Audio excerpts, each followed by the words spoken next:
Welcome to the Rugby Obsession podcast. We are diving straight into a really interesting situation developing with the Springboks and the famous bomb squad. Right.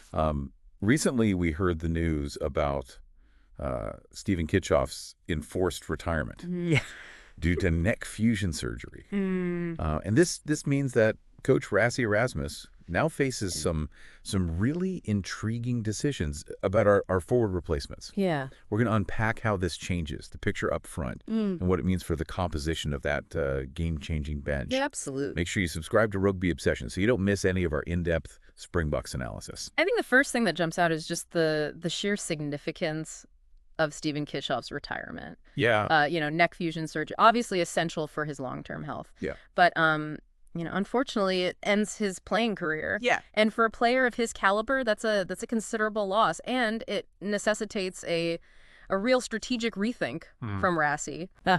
In terms of that powerful forward impact we've come to expect from the bench. Absolutely. And the dynamic we had with Kitshoff and Ox Nche was such a weapon. I mean, two world-class loose head props. Absolutely. Maintaining incredible pressure throughout the game. Yeah. With Kitshoff now unavailable, it seems, I guess, a natural progression for Ox Nche to move into that starting role. It seems very logical, yeah. Which then opens up at least one crucial spot on the bench. For sure. And that's where things get really interesting because now you've got this void to fill. Yeah. Potentially alongside Vincent Koch as that impact prop. Yeah. And we're looking at a genuine competition developing. Okay, so let's delve into those contenders. We're hearing names like Gerhard Steenekamp, Wilco Louw, Vincent Koch, and Thomus du Toit being bandied about. Yeah. It sounds like a really competitive environment to earn one of those coveted jerseys. It certainly is, and each of those players, brings their own unique skill set to the table. Gerhard Steenekamp, I think he's been generating a lot of positive buzz. Very strong scrummager. Yeah. Shown some impressive form. I think he's looking like a real likely candidate for that number 17 jersey. On the tight head side, I think Vincent Koch, his experience, particularly his rock solid scrummaging, is a huge asset. I think he's widely expected to retain his place as that replacement tight head. Okay, so what about Wilco Louw and Thomus du Toit? What are they bringing to this competition? Wow, Wilco Louw, he's a player with immense potential. I think while Steenekamp might be the front runner at the moment, Louw is highly regarded and is definitely in the mix for future opportunities. Yeah. And then Thomus du Toit, he offers versatility. He can play on both sides of the scrum. He's a powerful ball carrier. That could be a valuable asset that Rassie considers as the season progresses. And this is where those upcoming test matches against Italy and Georgia become so important. These aren't just run-of-the-mill games. These are genuine opportunities for these guys to put their hands up. Exactly. I mean, those matches provide a crucial platform, for Erasmus and the coaching staff to assess these props under test match pressure, to see how they perform within the team structure, and ultimately to make some informed decisions about that bomb squad composition. And it's not just about individual talent, it's how they contribute to that overall game plan. Okay, so with this reshuffle in the front row, begs the question, could we see a shift in the overall formation of the bomb squad itself? I mean, we've become very accustomed to that 6-2 forward back split. You're absolutely right. And while the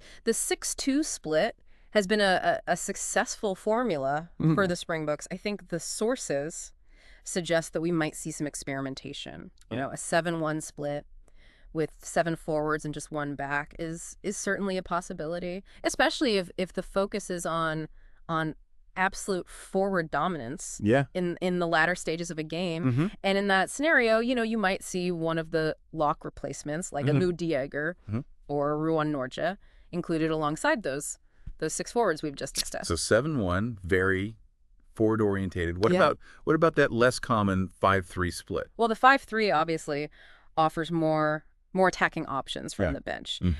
If Rassie were to go that route, we might see a fly half option, like a Manny Lebuck or Sasha Fibirma-Mazulu included, along with additional backline firepower in the form of someone like Lucanio Amam or Edwin van der Merwe. Yeah. However, that obviously means sacrificing some forward depth on the bench. But based on what we know, and the general trend, 6-2, I guess, remains the most likely scenario. I think that's the general expectation, and the source material gives us a pretty strong indication of what that might look like. Okay. You know, for the forwards, you'd likely have either Malcolm Marx or Bongi Mbanemi, covering hooker, Gerhard Steenekamp, and Vincent Koch as the proper placements, R.G. Snyman providing that crucial lock cover, and then Marco van Staden and Quagga Smith offering their dynamic impact in the loose forwards. For the two back spots, you'd likely have Grant Williams or Jaden Hendricks covering scrum half, and then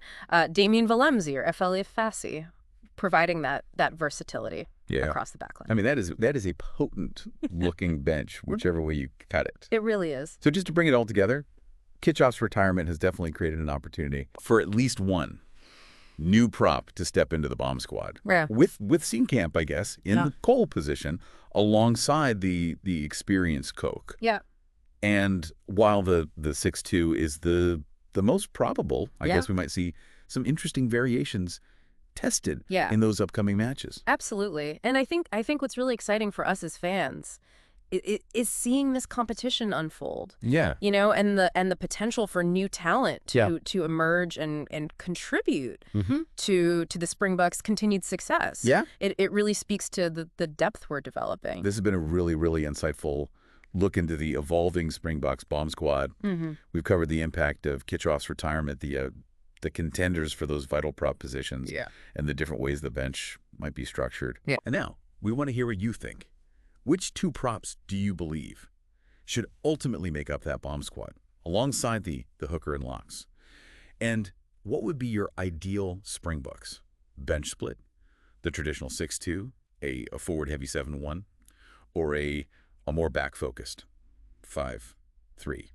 Head down to the comment section and share your opinions. We're really looking forward to reading your thoughts. Yeah. Don't forget to subscribe to Rugby Obsession for more of this kind of in-depth Springboks discussion. It raises a fascinating point for you, our listener, to consider. How might these potential adjustments to the bomb squad influence the Springboks' tactical approach in those crucial final stages of a match? It's a dynamic element that could have a significant impact. Thank you for diving deep with us into the evolving Springboks bomb squad, the Rugby Obsession podcast. We've really enjoyed unpacking these potential changes with you. We're eager to hear your thoughts and opinions, so please do leave those comments.